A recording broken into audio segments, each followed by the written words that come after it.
இந்த blue colour design நெக்குக்கு வரணும் அப்படிங்கிறதுக்காண்டி சாட்டின் ஃபேப்ரிக்கில் iron பண்ணி வச்சுருக்கேன். இப்போ வந்து நெக்கோட பேக் சைடு வச்சுருக்கேன். இந்த ஃபேப்ரிக்கை பேக் சைடு வச்சுட்டு நல்ல பக்கம் ஃப்ரண்ட் சைடு வந்து நான் ஸ்டிச்சஸ் போடுறேன். எதுக்காண்டி ஃப்ரண்ட் சைடில் நான் ஸ்டிச்சஸ் போடுறேன் அப்படின்னா, இந்த ஒரு 1 இன்ச்சுக்கு உள்ள கேப் மட்டும் வெளியில் இந்த நெக்குக்கு பார்டர் மாதிரி வர்றதுக்காண்டி இப்படி வச்சுருங்க. இப்போ நார்மலாக இந்த கேன்வாஸ் வந்து உள்பக்கம் போகணும் அப்படின்னா ரைட் சைடு மேலே வச்சுட்டு நம்ம ஸ்டிச் பண்ணணும். மேலே வச்சு ஸ்டிச் பண்ணிவிட்டு உள்பக்கமாக திருப்பிட்டு சைடில் ஸ்டிச்சஸ் போட்டோன்னா இந்த ஃபினிஷிங்கில் வரும். இது வந்து நான் உள்பக்கமாக தைச்சிருக்கேன். ராங் சைடு, இது ராங் சைடு வந்து கொண்டு வந்து தைச்சிருக்கேன். இது வந்து ஃப்ரண்ட் சைடு வந்து சேம் ஃபேப்ரிக் நான் கொடுத்துருக்கேன். இது வந்து என்னோடது. இதே என் பொண்ணுக்கு தைக்கிறேன். இதில் பாருங்கள், சேம் ஃபேப்ரிக்கு ஃப்ரண்ட் சைடில் வச்சு ஸ்டிச் பண்ணிவிட்டு பேக் சைடு கொண்டு வந்து சைடில் ஸ்டிச்சஸ் போட்டிருக்கேன். இது சேம் ஃபேப்ரிக் அப்படிங்கிறதுனால கொஞ்சம் சரியாக தெரியலன்னு நினைக்கிறேன். அதை பாருங்கள், இது ரைட் சைடு, இது வந்து ராங் சைடு. ஓகேவா? இது வந்து ரைட் சைடில் வச்சு ஸ்டிச் பண்ணிவிட்டு ராங் சைடு நான் டேர்ன் பண்ணியிருக்கேன். இந்த நெக்குக்கு வந்து ஃப்ரண்டில் டிசைன் வர்றதுனால ராங் சைடு வச்சு இப்போது ஸ்டிச் பண்ணியிருக்கேன். இப்போது இந்த இடத்துல ஸ்டிச்சஸ் போட்டுட்டு ஃப்ரண்ட் சைடு எப்படி திருப்பலாம் அப்படிங்கிறத காமிக்கிறேன். நெக்கு தைக்கிறப்போ சேம் 1/4 இன்ச்சு அளவுக்கு தையல் போட்டுக்கிறேன்.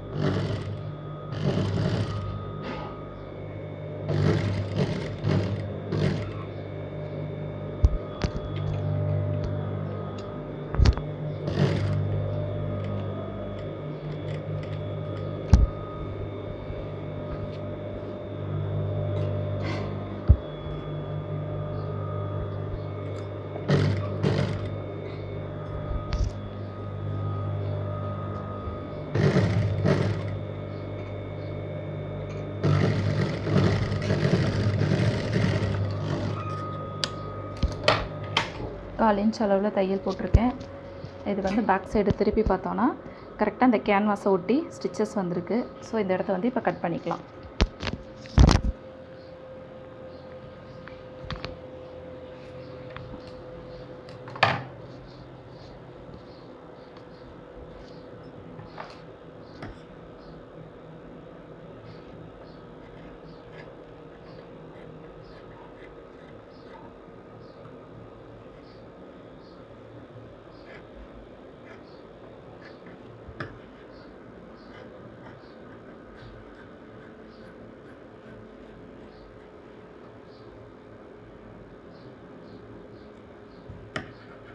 கட் பண்ணிவிட்டு இந்த வீக்கு மட்டும் சின்னதாக ஒரு கட் கொடுத்துக்கிறேன். இந்த கட் எது கொடுக்குறோம் அப்படின்னா கொஞ்சம் ஈஸியாக நல்லா ஷேப் வந்து திரும்பி வரும் அப்படிங்கிறதுக்காண்டி.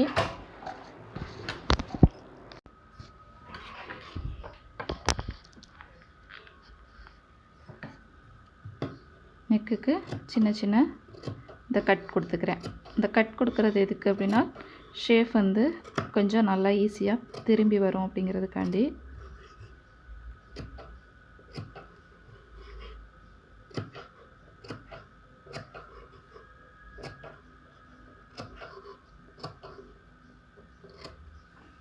இப்போ கட் கொடுத்தாச்சு.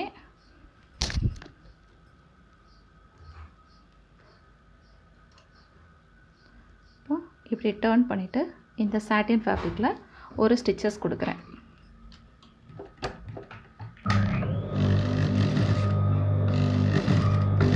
நெக்கு தைக்கும்போது எப்போவுமே கொஞ்சம் பொறுமையாக தைச்சோன்னா ஸ்டிச்சஸ் வந்து நல்லா நீட்டாக இருக்கும்.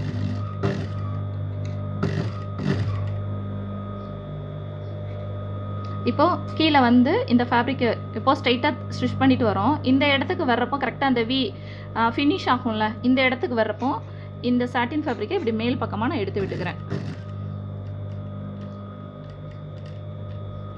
கரெக்டாக அந்த கார்னருக்கு வர்றப்போ பொறுமையாக நீடில் வந்து இப்போ உள் பக்கம் இருக்குது, ஸ்டாப் பண்ணிவிட்டு இந்த பக்கம் டேர்ன் பண்ணுறேன்.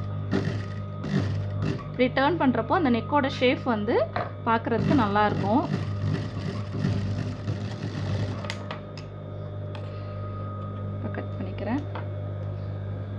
இப்போ இது ராங் சைடில் இருந்து ரைட் சைடுக்கு இப்படி டர்ன் பண்ணுறேன்.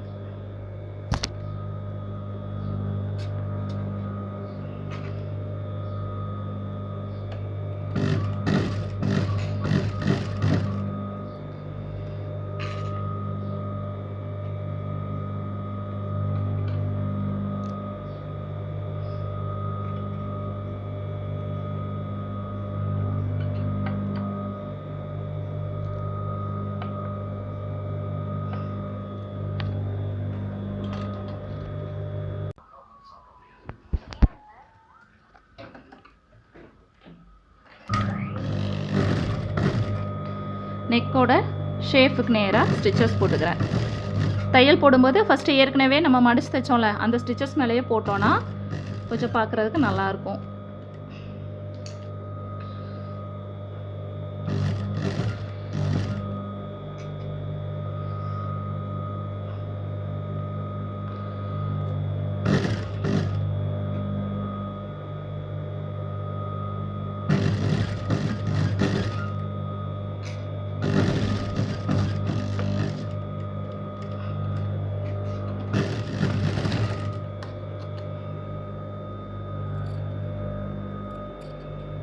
இப்போ எக்ஸ்ட்ரா இருக்கிற ஃபேப்ரிக்கை கட் பண்ணி விட்டாச்சு.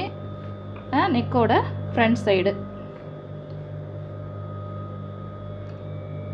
லாஸ்ட்டாக இன்னொரு டைம் அயர்ன் பண்ணோன்னா நெக்கு நீட்டாக வந்துடும்.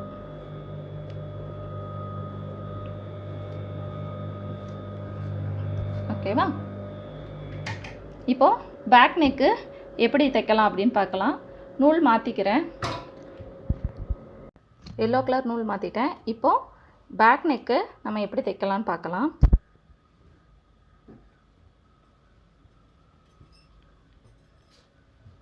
பேக் நெக் இருக்குது. அதுக்கு கிராஸ் பீஸ் எடுத்துக்கிறேன். கிராஸ் பீஸ் வந்து 1.25 இன்ச்சுக்கு எடுத்துக்கலாம். இப்போ இந்த இதில் வந்து கிராஸ் பீஸ் எடுத்துக்கிறேன். 1.25 இன்ச்சுக்கு கிராஸ் பீஸ் எடுத்துருக்கேன். இது வந்து ரைட் சைடு வச்சுட்டு ஸ்டிச்சஸ் போட்டுக்கிறேன். இது ரைட் சைடு ரெண்டையும் இப்படி மேலே வச்சுட்டு ஒரு ஸ்டிச்சஸ் கொடுத்துக்கிறேன். ஸ்டிச்சஸ் கொடுத்துட்டு எப்படி ஓப்பன் பண்ணிக்கிட்டு இது ஃபேப்ரிக்கோட ரைட் சைடில் இந்த சின்ன பீஸை வச்சுட்டு கரெக்டாக இந்த நெக்கு பக்கம் 1/4 இன்ச்சில் நான் தையல் கொடுக்குறேன்.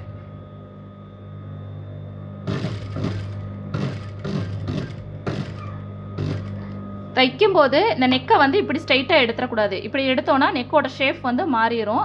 அந்த வளைவு எப்படி இருக்கோ அதே வளைவில் அப்படியே தைக்கணும். நெக்கு தைக்கிறப்ப மட்டும் எப்போவுமே கொஞ்சம் பொறுமையாக தைங்க. பொறுமையாக தைச்சிங்கன்னா பார்க்குறதுக்கு நல்லா நீட்டாக இருக்கும். ஏன்னா நெக்கு தான் நம்ம ஒரு ட்ரெஸ்ஸு வியர் பண்ணையில் வெளியில் தெரியக்கூடிய ஒரு இடம். ஸோ அதனால் நெக்கு எப்போவுமே தைக்கும்போது ரொம்ப நீட்டாக தைக்கணும்.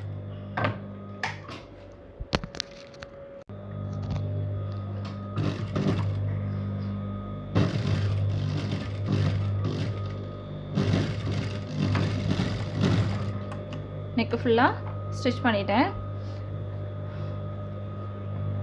இப்போது இந்த சின்ன ஃபேப்ரிக்கை வந்து ஒரு ஃபோல்ட் பண்ணுறப்போ இந்த ஃபேப்ரிக் வந்து மேலே பார்த்து இருக்கணும். அதுக்கு கீழே வரணும். இந்த சின்ன ஃபேப்ரிக்கு இந்த மாதிரி இப்படி ஃபோல்ட் பண்ணி கொடுக்கணும்.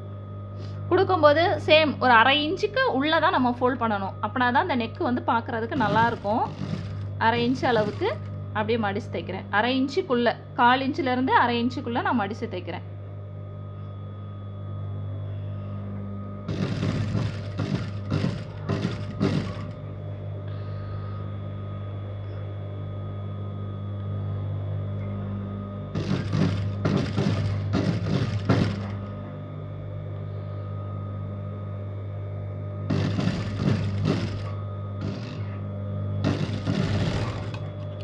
ஸ்டிச்சஸ் கொடுத்துட்டு எக்ஸ்ட்ரா இருக்கிற ஃபேப்ரிக்கை கட் பண்ணிக்கிறேன். கட் பண்ணதுக்கப்புறம் இங்கே உள்ளே இருக்கிற ஃபேப்ரிக் வந்து நம்ம இப்படி ஃபோல்ட் பண்ணையில் வெளியில் வர்றது மாதிரி இருக்குது அப்படின்னா இந்த ஃபேப்ரிக்கை நம்ம கொஞ்சம் கட் பண்ணி விட்டுக்கணும். கட் பண்ணுறப்போ மெயின் ஃபேப்ரிக்கை வந்து கட் பண்ணிடாமல் இந்த எக்ஸ்ட்ரா நம்ம ஒரு 1.25 இன்ச்சுக்கு எடுத்து கட் பண்ணோம்ல அந்த ஃபேப்ரிக்கை மட்டும் இந்த தையல் பக்கத்தில்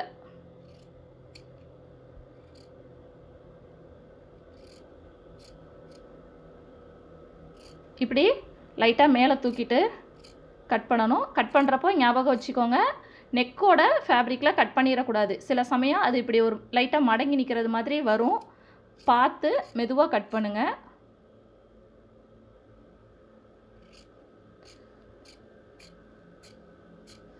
எக்ஸஸாக இருக்குது அப்படின்னால் மட்டும் கட் பண்ணிக்கணும். ஏன் இந்த மாதிரி கட் பண்ணணும்? நம்ம நார்மலாக நெக்கு கட் பண்ணுறப்பவே 1 இன்ச்சுக்கு கட் பண்ணி தைக்கலாமே அப்படின்னு சொல்லி கேட்பீங்க. 1 இன்ச்சு நம்ம கரெக்டாக எடுத்து கட் பண்ணி தைக்கிற சமயத்தில் என்ன ஆகும் அப்படின்னா இந்த பக்கம் நம்ம ஃபோல்ட் பண்ணி தைக்கையில் கொஞ்சம் ஃபேப்ரிக் நம்மளுக்கு பத்தாத மாதிரி வரும். ஸோ அது வந்து கொஞ்சம் அந்த உள்ளே ஏற்கனவே நம்ம ஒரு ஸ்டிச்சஸ் கொடுத்துருந்தோம்ல அந்த பீஸ் வந்து வெளியில் தெரியறது மாதிரி இருக்கும். அதுதான் 1.25 இன்ச்சு கிராஸ் பீஸ் எடுத்துக்கிறோம்.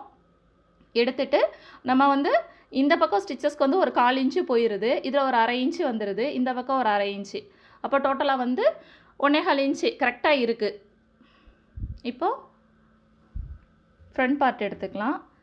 ஃப்ரண்ட் பார்ட்டில் வந்து ஃபஸ்ட்டு ஃப்ரண்ட் பார்ட்டை இப்படி கீழே வச்சுக்கிறேன். பேக் பார்ட்டை ரைட் சைடு இப்படி மேலே வைக்கிறேன். ஓகேவா? Front part right side, back பார்ட்டும் ரைட் சைடு வச்சுருக்கேன். வச்சுட்டு ஃபஸ்ட்டு இந்த ஷோல்டரோட இது நம்ம ஸ்லீவ் ஜாயின் பண்ணுவோம்ல, இந்த பக்கம் இப்படி ஈவனாக வைக்கணும். வச்சுட்டு இந்த பீஸ் வந்து இப்படி கொஞ்சம் எக்ஸஸாக இருக்கணும். இது எதுக்கு அப்படின்னா, இந்த நெக்கு கிட்ட வந்து இப்படி ஜாயின் பண்ணி இப்போது ஃபோல்ட் பண்ணி இப்படி ஜாயின் பண்ணோன்னு வச்சுக்கோங்களேன், இந்த பீஸ் வந்து வெளியில் தெரியும். சப்போஸ் வந்து இந்த இடத்துல நூலும் இப்படி வர்றது மாதிரி இருக்கும். இது வராமல் இருக்கிறதுக்கு எப்படி தைக்கலாம் அப்படிங்கிறதுக்காண்டி தான் இந்த மெத்தடு. இப்போ பாருங்கள், ரெண்டும் சேமாக வச்சுருக்கேன். இந்த சின்ன பீஸ் வச்சு நம்ம தைச்சோம்ல கிராஸ் பீஸு, இதை மட்டும் எக்ஸ்ட்ரா வச்சுட்டு இப்படியே ஃபோல்ட் பண்ணுறோம். அதாவது பேக் சைடு ஃபோல்ட் பண்ணுறேன். இந்த இருக்கா, இப்படி ஃபோல்ட் பண்ணிவிட்டு தைச்சி காமிக்கிறேன்.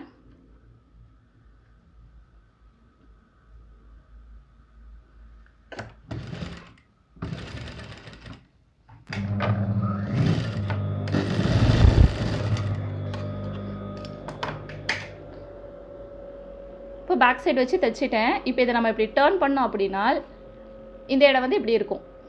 இந்த இடத்துல வந்து சிலம்பல் பாகம் வந்து நம்மளுக்கு வெளியில் தெரியாது. ஷோல்டர் நம்மளோட ஃப்ரண்ட் நெக்கு பேக் நெக்கு ரெண்டுமே ஜாயிண்ட் ஆகிற இடம் வந்து இப்படி ஃபினிஷிங்காக இருக்கும். அதுக்காண்டி இந்த மாதிரி தைக்கிறோம். இப்போ இந்த சைடு அதே மாதிரி தைச்சிக்கலாம். வைக்கும் போது மட்டும் இந்த ஃபேப்ரிக் வந்து எக்ஸ்ட்ரா இருக்கிறது மாதிரி வைக்கணும். அந்த தையலுக்கு நேராக, இந்த சின்ன ஃபேப்ரிக்கில் நம்ம தையல் போட்டிருப்போம்ல, அதுக்கு நேராக இப்படி வச்சுட்டு இப்படி வெளிப்பக்கமாக, அதாவது இது வந்து ராங் சைடாக இப்படி நம்ம ஃபோல்ட் பண்ணணும்.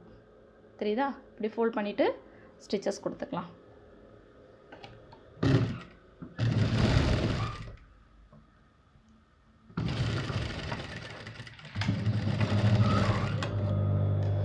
இப்போது ரெண்டு பக்கமும் ஸ்டிச்சஸ் கொடுத்தாச்சு.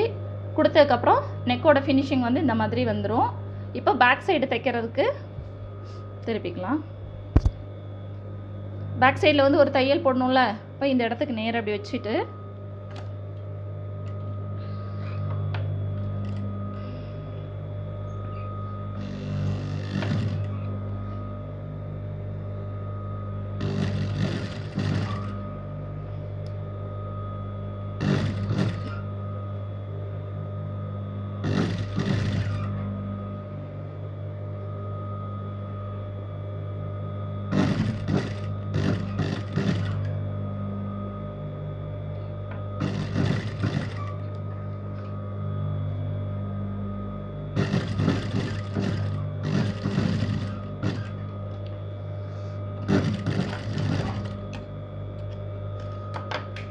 இப்போ தைச்சாச்சு.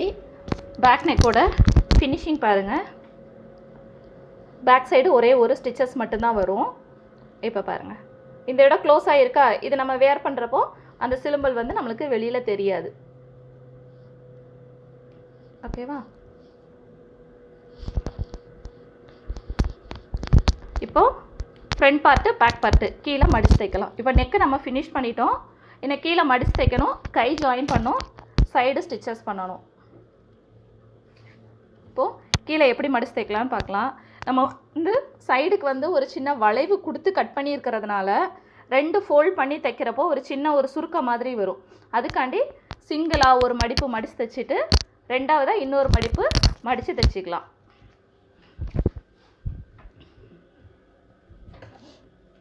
ஃபஸ்ட்டு ஒரு 1/4 இன்ச் அளவுக்கு ஒரு மடிப்பு மட்டும் மடிக்கிறேன். மடிச்சுட்டு ஸ்டிச்சஸ் கொடுக்குறேன். தைக்கும்போது எப்போவுமே ஃபேப்ரிக்கை வந்து லென்த்தாக இழுக்காதீங்க. இப்படி கொஞ்சம் கொஞ்சமாக ஃபோல்ட் பண்ணி தைங்க. இப்படி தைக்கிறப்போ தையல் வந்து ரொம்ப நீட்டாக இருக்கும்.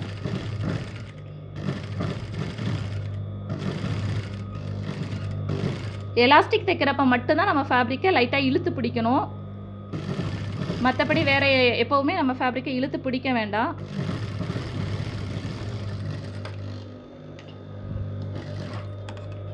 இப்போ ஒரு ஸ்டிச்சஸ் கொடுத்துட்டேன்.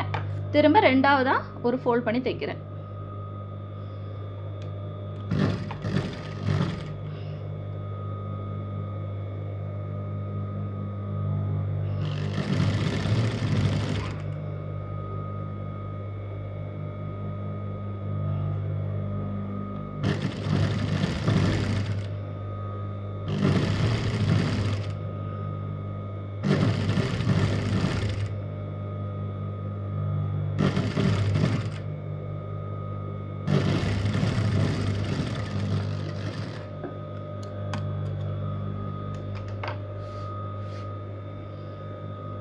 இப்போ ஃப்ரண்ட் சைடு வந்து மடித்து தைச்சிட்டேன். அதே மாதிரி பேக் சைடும் மடித்து தைச்சிக்கிறேன். ஒரு சின்ன ஃபோல்ட் பண்ணி 1/4 இன்ச் அளவுக்கு மடித்து தைக்கிறேன்.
த்ரெட்டு முடிஞ்சிருச்சு. த்ரெட்டு சேஞ்ச் பண்ணிக்கிறேன்.